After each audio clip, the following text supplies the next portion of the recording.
नमो तस्सा भगवतो अरहतो। नमो बुद्धाय। मैं आरपी सिंह आप सभी का हार्दिक स्वागत करता हूं हमारे विशेष कार्यक्रम धम्मदीप में। दर्शकों, धम्मदीप में आज हम बात करेंगे तथागत गौतम बुद्ध के प्रारंभिक जीवन से, जिसमें आज का मुख्य विषय है तथागत गौतम बुद्ध का जीवन परिचय। इस विषय पर विस्तृत जानकारी देने के लिए हमारे मध्य उपस्थित हैं भंते डॉक्टर चंद्रकीर्ति जी। आपने बुद्ध दर्शन में उच्च शिक्षा प्राप्त की है तथा आप देश विदेश में अनेकों सम्मानों से अलंकृत होने के साथ साथ अनेकों मंचों पर बुद्धिज्म पर अपने विचार रख चुके हैं।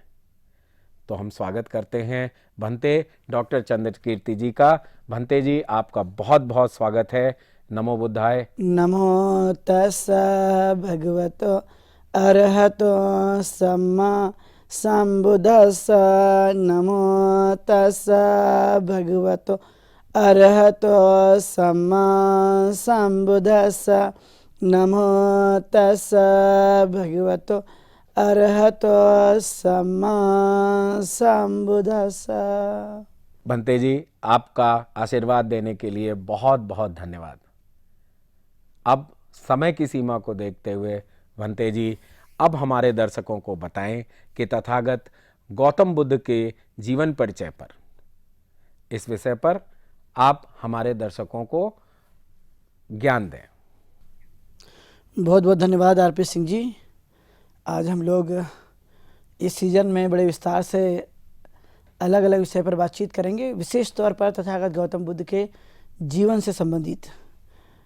आप ऐसे ही इस कार्यक्रम के लिए जुड़ते रहिए और जानते रहिए कि हम अलग अलग तरह से तथागत गौतम बुद्ध के दर्शन पर आधारित उनके जीवन दर्शन को हम लोग आपके समक्ष विस्तार से बताएंगे।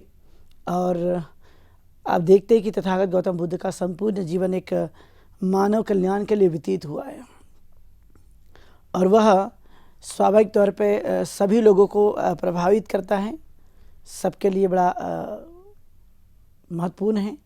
इसलिए हम लोग आज विशेष तौर पर उनके शुरुआती जीवन की जीवन दर्शन पर हम लोग आज विस्तार से बात करेंगे।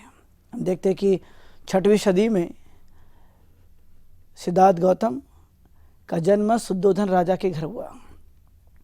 उनकी माता महामाया थी और उस समय की एक ऐसी परंपरा थी कि जब महिलाएं गर्भवती हुआ करती थी वो अपने बच्चों को जन्म देने के लिए मायके में जाया करती थी। मुझे लगता है कि आज भी इस तरह की परंपराएं देखने के लिए मिलती है। तो वह जब कपिल वस्तु से जब वो अपने मायके जा रही थी तो हमने देखा कि उस समय में भारत एक बड़ा विशाल रूप लिए हुए था। यानी देख सकते हैं कि इसकी सीमाएं दूर दूर तक फैली हुई थी। लुम्बिनी जो आज नेपाल में आता है, उस समय ये भारत का ही हिस्सा हुआ करता था और लुम्बिनी में ही सिद्धार्थ गौतम का जन्म हुआ। एक पेड़ के नीचे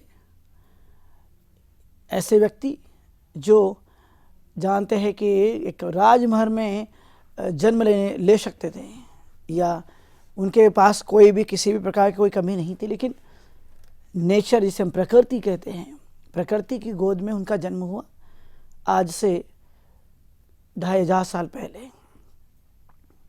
और धीरे धीरे जब वो जन्म होने के बाद आप जानते हैं कि सभी जगह में एक नामकरण की परंपरा हमें देखने के लिए मिलती है।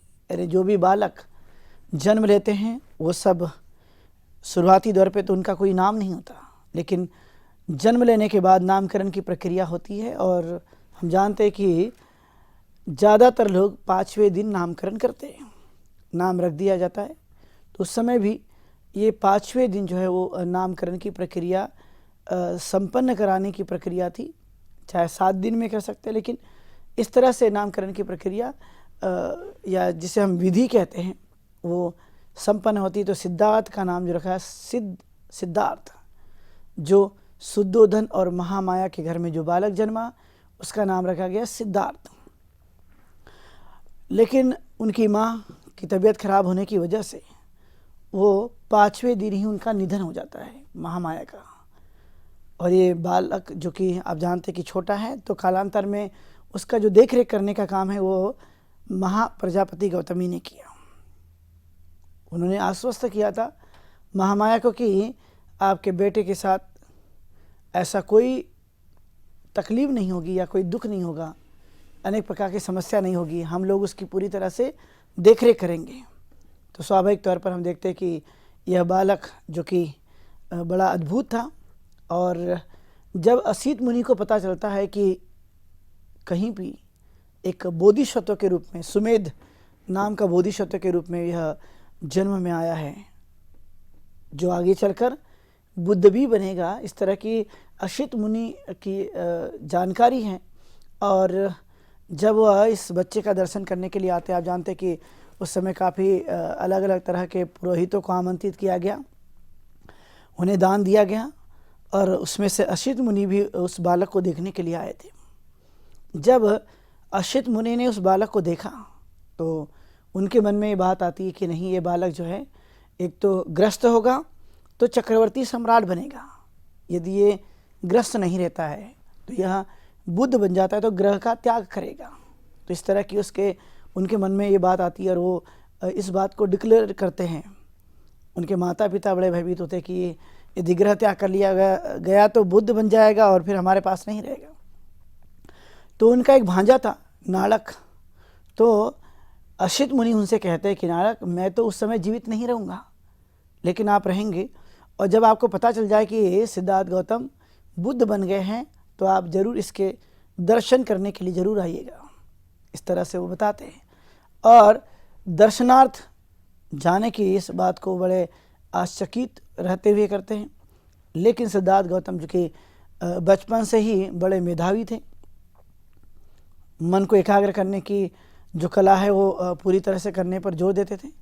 आप देखते होंगे कि जब छोटे बच्चे होते हैं, स्कूल जाने से पहले या गुरुकुल में जाने से पहले, वो जरूर कहीं ना कहीं गांव के जो उस काल में परंपरा थी, है ना, जैसे आप देखते कि पितृदेव को मानने की परंपरा रहती थी, तो वैसे ही देखा जाए तो जैसा कहा गया है कि उनको भी एक जगह ले जाया गया आश्रम में, वहाँ पर मुलाकात की गई और तब जाकर उनको स्कूल भेजा गया। वह सभी चीज़ों का अध्ययन करने वाले थे। धीरे धीरे बालक बड़ा होता गया और 8 साल की आयु में वह एक जामुन के पेड़ के नीचे बैठ करके एकाग्र अपने मन को करते हुए ध्यान करते हुए, तो देखा गया कि सिद्धार्थ गौतम की 8 वर्ष की आयु में मन को केंद्रित करने का, सांस को काबू में करने का जो अवस्था है वो उन्होंने प्राप्त कर ली थी। ये कोई साधारण नहीं है, क्योंकि मनुष्य 8 साल की अवस्था में तो बड़ा चंचल होता है, मन में कई सारे ऐसी बातें उत्पन्न होती रहती है। लेकिन सिद्धार्थ गौतम ने ये लक्ष्य हासिल कर लिया था कि वह अपने मन को काबू कैसे करना है, उसे कैसे अपने वश में करना है, ये पूरी कला वो जानते थे। इसलिए आनापानासति का अभ्यास करते थे, सांस पे ध्यान केंद्रित करना। इस तरह से उनका जीवन बीतता गया। हम जानते हैं कि महाप्रजापति गौतमी जो शुद्धोधन की दूसरी पत्नी थी, उन्होंने सिद्धार्थ गौतम की बड़ी अच्छी तरह से देख रेख की। जानते हैं कि उनके सभी नातेदार के लोग थे, देवदत्त थे, आनंद थे और भी अन्य उनके नातेदार के लोग थे। और वे सभी लोग बचपन में आप देखते कि जैसे बच्चे खेलते कूदते, वैसे ही सिद्धार्थ गौतम एक दूसरे के साथ खेल कूद करते रहते थे और वह सबके साथ में खेल कूद करके फिर भी उनका ध्यान अपने मन पर नियंत्रित रहता था, पूरी तरह से कोशिश करते थे। ऐसा यही बालक जो है वो धीरे धीरे करके अपना पढ़ाई करते हैं, अध्ययन करते हैं, कुछ प्रैक्टिस करते हैं ध्यान साधना की। और जब वो 16 वर्ष के हो जाते हैं, तो 16 वर्ष की आयु में आप जानते हैं कि भारत के लिए उस समय इतने बड़े बच्चे हो जाना, जिनकी आयु 16 साल 17 साल हो गई हो, तो ज़्यादा उम्र के मान करके उनकी शादी करते थे। बाल्यकाल में ही ज़्यादातर शादी हुआ करती थी। लेकिन सिद्धार्थ गौतम की 16 वर्ष की आयु में शादी हो जाती है और यह शादी यशोधरा से होती है। क्योंकि आप जानते हैं कि भारत के अंदर में कई बार ऐसा होता है कि स्वयंवर से भी विवाह हुआ करता था। जो लड़की जिस भी वर को पसंद कर लेती है वो बहादुर हैं, श्रेष्ठ हैं, वैसे व्यक्तियों को राजा वह कहीं ना कहीं अपनी लड़की जो है वो उनको देते थे या उनके साथ शादी कर लिया करते थे। तो यही सिद्धार्थ गौतम के साथ यशोधरा ने उन्हें पसंद किया और उनके साथ शादी हो जाती है। राजा चूँकि आप जानते हैं कि सिद्धार्थ गौतम भी स्वयं एक राजपुत्र थे, राजा के बेटे थे, प्रिंस थे, और इस तरह से उनकी शादी हो गई। और हम देखते हैं कि उस काल में एक और भी परंपरा हुआ करती थी शाक्य कुल में। चूँकि सिद्धार्थ गौतम शाक्य कुल से संबंधित थे और जो शाक्य कुल में 20 वर्ष के अवस्था में पहुंच जाता है उसे संघ का सदस्य बनना अनिवार्य होता है। शाक्य संघ का वो सदस्य बनने के लिए सभा के सामने प्रस्ताव रखा गया और तब सिद्धार्थ गौतम को प्रस्ताव रखने के बाद सहसम्मति से उसे संघ का सदस्य बनाया गया। संघ के कुछ नियम थे, कुछ विचार थे जो सभी सभासदों को, सभी सदस्यों को मानना अनिवार्य हुआ करता था।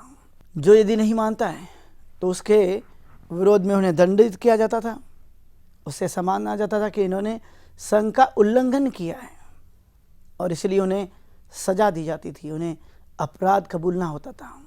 इस तरह से जब वह अब धीरे धीरे बड़े होते गए, उन्होंने संघ की सदस्यता ग्रहण कर ली। ग्रहण करने के बाद और भी वो लगातार अपने कार्यों में लगे रहे। उनके पिता ने उनके लिए 3 महल का निर्माण किया था, क्योंकि उनको लगता था कि मेरा बेटा अब ये सन्यासी हो जाएगा, बुद्ध बन जाएगा तो घर पे नहीं रहेगा। लेकिन राजा होने की वजह से, चूँकि उनके पिता कपिल वस्तु के राजा थे, कपिल वस्तु के रहने वाले थे, और उसी जगह में उन्होंने 3 महल बनवाए थे। ऐसा कहा जाता है कि बारिश के अलग अलग, ठंड के लिए अलग और गर्मी के लिए अलग, यानी तीनों ऋतुओं में रहने के लिए उन्हें अलग अलग तरह के महल बनाए गए थे। उन महलों में सिद्धार्थ गौतम रहा करते थे, और फिर भी उनका इन 4 दीवारी के अंदर खास करके भौतिक चीज़ों में सिद्धार्थ का मन बिल्कुल भी नहीं लगता था। उनको लगता था कि मेरा जीवन ऐसे ही व्यतीत करने के लिए नहीं है, तो वह सत्य की खोज के लिए, दुखों को दूर करने के लिए वह इस तरह की भावनाएं बनाए हुए वह पूरी तरह से कोशिश में लग जाते थे। और इसलिए जब वो 20 वर्ष की आयु के हो गए और ऐसे करते करते उन्होंने काफ़ी समय व्यतीत किया, और व्यतीत करने के बाद में एक प्रसंग ऐसा भी आता है जब उनकी आयु 29 वर्ष की हो जाती है। तो 29 वर्ष की आयु में सिद्धार्थ गौतम के सामने एक ऐसी बातें उत्पन्न होती है जिसे कहा गया कि कोलियों और शाक्यों के बीच में होने वाले युद्ध के संकेत। अब ये युद्ध क्यों हो रहा था, उसका एक मूल कारण है कि शाक्य और कोलियों के बीच में एक समझौता था। उस समझौता ये बात को लिए था कि ये दोनों ही वंश के, यानी शाक्य और कोलियों के बीच से, जहाँ पर इनके नगर थे, वहीं से एक रोहिणी नदी नाम की नदी बहती थी, और उस नदी में जो भी पानी रहता था उसका इस्तेमाल जो है शाक्य और कोलियों दोनों ही मिलकर किया करते थे।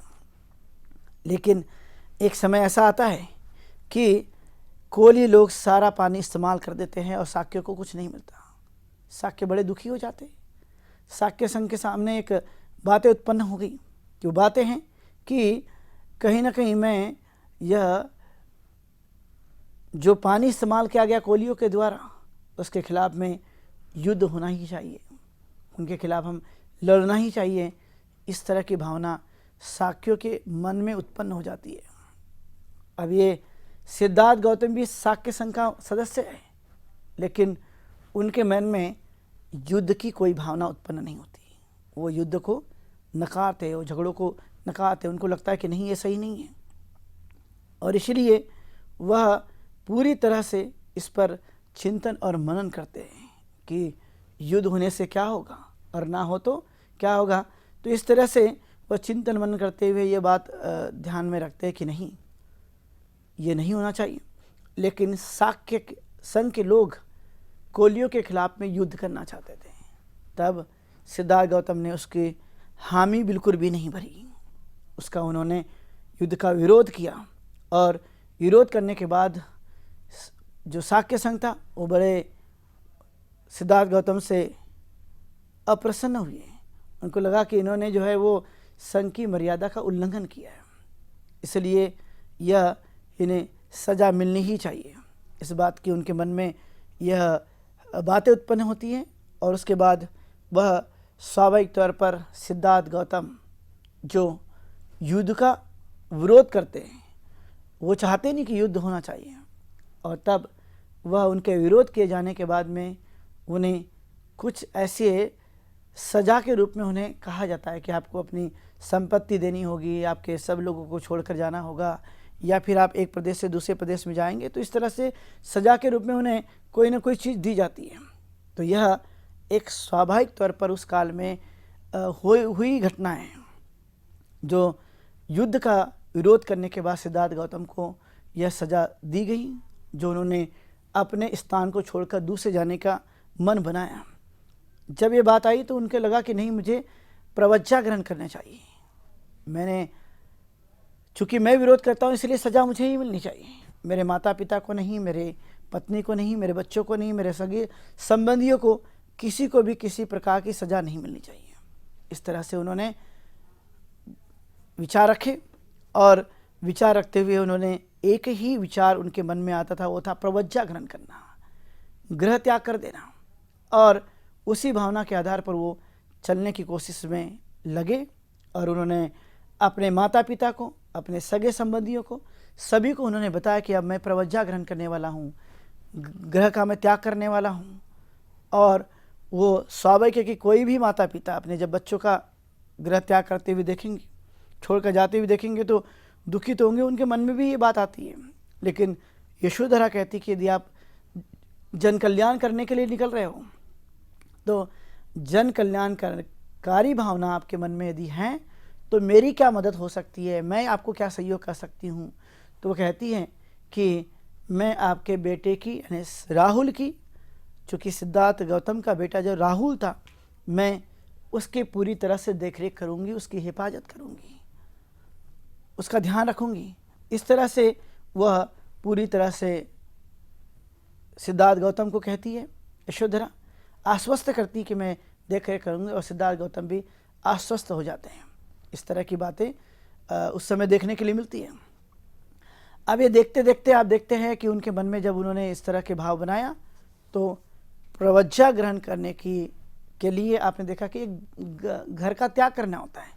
प्रवज्ञा मतलब गृह त्याग करके संसारिक जीवन नहीं, बल्कि एक सन्यासी के रूप में, एक श्रमण के रूप में, एक भिक्खु के रूप में वह जीवन जीने के लिए तैयार हो जाते हैं। तो इस तरह से हम देख पाएंगे कि अब वो कपिल वस्तु में ही वह अपनी प्रवज्ञा ग्रहण स्वीकार करना चाहते हैं। वहाँ पर एक भारद्वाज का आश्रम था, उस भारद्वाज के आश्रम में वो चले जाते हैं, लेकिन उनके माता पिता, उनकी पत्नी, उनके बच्चे सभी के सभी दुखी तो होते हैं, लेकिन सहर्ष उनके विदाई भी करते हैं। कपिल वस्तु के लोग जो बहुत दुखी हो रहे थे, बहुत अलग अलग तरह से विचार कर रहे थे, और वो सभी के सभी जो हैं दुखी होने के साथ साथ सम्यक संबुद्ध जो सिद्धार्थ हैं, यानी सिद्धार्थ के प्रति उनका बड़ा अटूट स्नेह भी था, बहुत स्नेह था कि एक ऐसा बालक जो 29 वर्ष की आयु में अपने ग्रह का त्याग कर रहा है और यह छोड़कर जा रहा है, इसलिए उनके गृह त्याग को महाभिष्क्रमण कहा जाता है। हमेशा के लिए उन्होंने गृह त्याग कर लिया है, अब वो वापस आने की उनकी कोई संभावना नहीं है, यानी घर के जीवन जीने के लिए तो वो नहीं आएंगे। महाभिष्क्रमण छोड़ दिया हमेशा के लिए, और वो फिर भारद्वाज के आश्रम में जाते हैं, वो अपना मुंडन करते हैं, कांस्य वस्त्र उनके लिए लाया जाता है, एक भिक्षा पात्र लाया जाता है और फिर उनकी विधिगत भारद्वाज के आश्रम में दीक्षा संपन्न होती है प्रवज्जा की, और वो प्रवज्जा ग्रहण करके हमेशा के लिए वह ग्रह त्याग करने की जो उन्होंने पूरी तरह से मन बनाया था और उसकी तरफ में वो आगे बढ़ते हैं।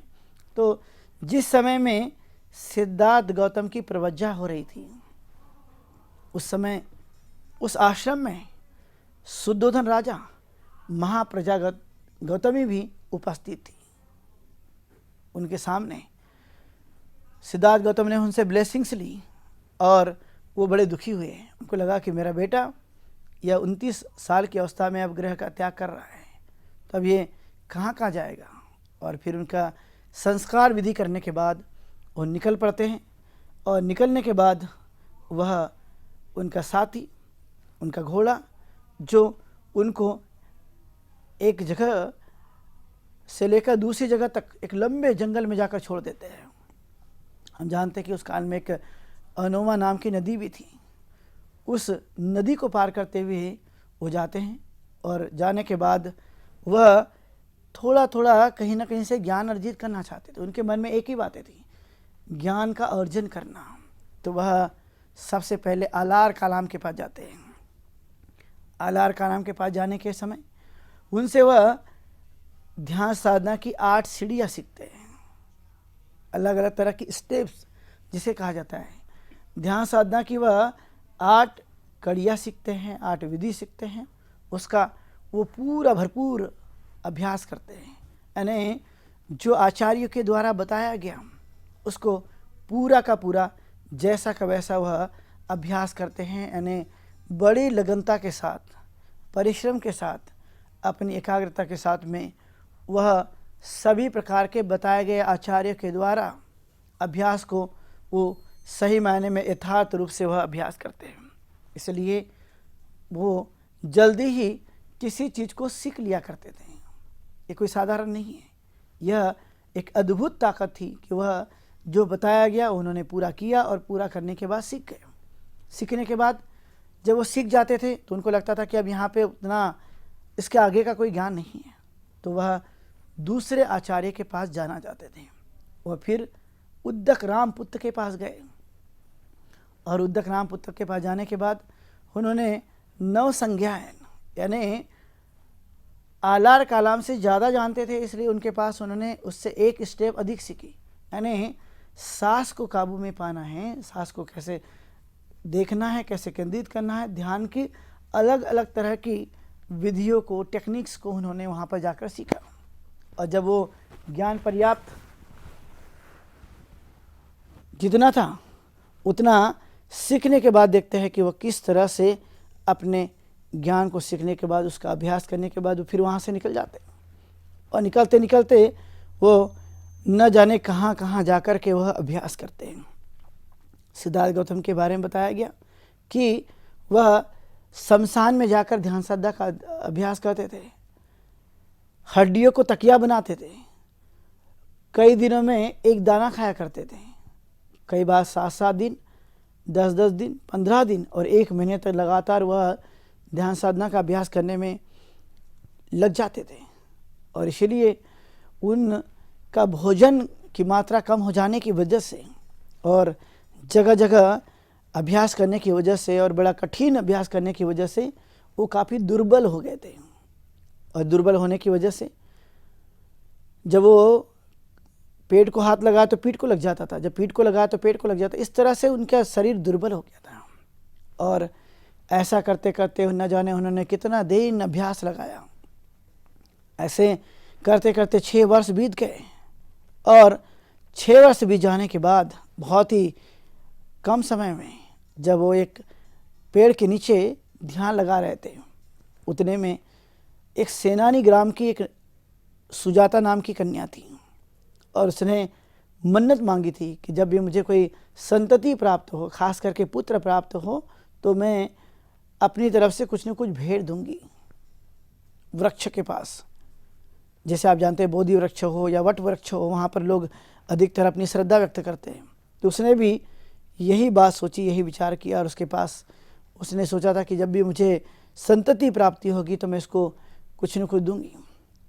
तो अब समय आ गया कि वो दान देना चाहती थी, तो उन्होंने अपने नौकरानी को भेजा कि जाइए वहाँ पर आप दान देकर आइए। तो देखा कि कोई साक्षात वहाँ पे बैठा हुआ है, बड़ा सुंदर है, तेजस्वी है, जिसके पास बड़ी अच्छी आभा है। तो वह वही बातें सुजाता को बताती है और सुजाता को लगता है कि नहीं, मुझे लगता है कि साक्षात देव प्रकट हुए हैं, कोई न कोई ऐसी चीज़ें। इसलिए वह सुजाता को लगता है कि मुझे स्वयं को ही जाकर वहाँ देखना चाहिए। वो जाती है, देखती है, तो उसने कहा कि हाँ साक्षात कोई बैठा हुआ है। तो उन्हें वह सोने के प्लेट में खीर देती है और सिद्धार्थ गौतम उसे खीर को ग्रहण कर लेते हैं। यहाँ पर उन्होंने शरीर को अति कष्ट देने का जो काम कर रहे थे वो उन्होंने अब त्याग दिया है। उनको लगता है कि नहीं, अति कष्ट देने से नहीं, बल्कि मुझे यह मध्यम मार्ग को अपनाना चाहिए। इसलिए उन्होंने सुजाता की खीर ग्रहण की और खीर ग्रहण करने के बाद उनके मन में आया कि नहीं, अब मैं बोधि प्राप्त कर सकता हूँ, संबोधि प्राप्त कर सकता हूँ। ये उनके मन में बातें उत्पन्न हो जाती हैं। तो आज हम लोगों ने सिद्धार्थ के जीवन से कुछ संबंधित चीज़ों को जानने की कोशिश की है, उनके विचारों को हमने आज सुना है और भी विस्तार से इसके आगे हम लोग विस्तार से बताएंगे। आज के दिन इतना ही। आप सब लोगों ने सुना, सबके प्रति ढेर सारी मंगल कामनाएं। आप सुखी हो, दीर्घायु हो, स्वस्थ रहे, ऐसी मंगल कामना करते हुए यही प्रवक्ता हूँ। बहुत शुभ मंगलम। भंते जी, बहुत बहुत धन्यवाद हमारे दर्शकों को इस विषय पर विस्तृत जानकारी देने के लिए। तो साथियों, आज के इस विशेष प्रोग्राम में अब इतना ही। अब समय हो चुका है आज के प्रोग्राम के विश्राम होने का, लेकिन उससे पहले आपको बताते चलें कि आपके मन में भी जो प्रश्न हो, जो जिज्ञासाएं हों, आप इस प्रोग्राम में पूछ सकते हैं। और प्रश्न पूछने के लिए आप हमारे व्हाट्सएप नंबर 9639010109 पर अपना प्रश्न पूछ सकते हैं या हमारी ईमेल आईडी subhartibuddha@gmail.com पर भेज सकते हैं। तो मुझे उम्मीद है कि आप अपनी जिज्ञासाओं को दबाएंगे नहीं और हमारे इस प्रोग्राम का हिस्सा बन अपनी जिज्ञासा को शांत करेंगे। तब तक मैं आरपी सिंह भंते डॉक्टर चंद्रकीर्ति जी के साथ लेता हूं विदा। कल इसी समय आपके समक्ष फिर उपस्थित होंगे। नमो बुद्धाय। नमो तस्सा भगवतो अरहतो